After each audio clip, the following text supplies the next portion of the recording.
I'm Shane Comer, And I'm John Huntsman. and today we're going to talk about the four major theories of learning.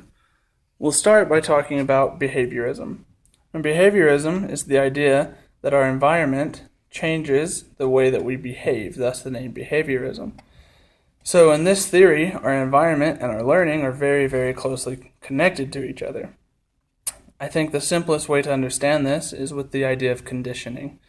So as the clock here says, it's 11 o'clock.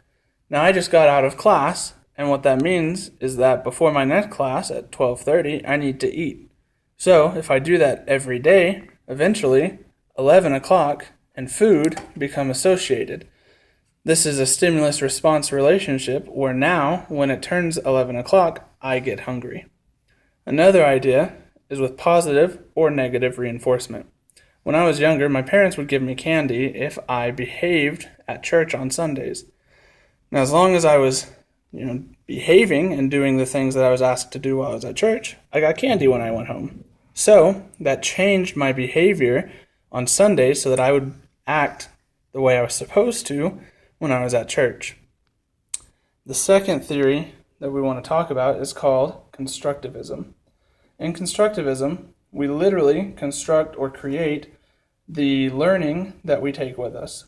So, much like a jigsaw puzzle, it's full of individual pieces, but we have to put them together to create the whole.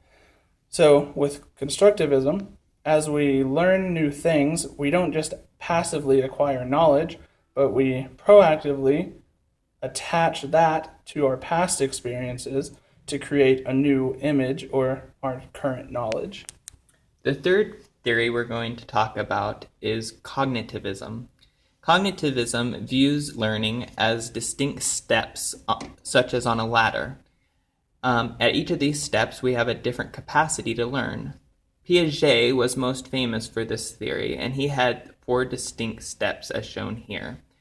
At each step, our abilities to understand the world around us changes. For example, most of our students will be in concrete operational or formal operational. In both steps, we can think logically and reason about the world around us, but in concrete operational, we can only think about concrete ideas and struggle with what we would understand in formal operation about abstract ideas. For us as teachers, we need to understand that our students will not think the same way as we will on certain subjects, or even have the ability to follow the same train of logic.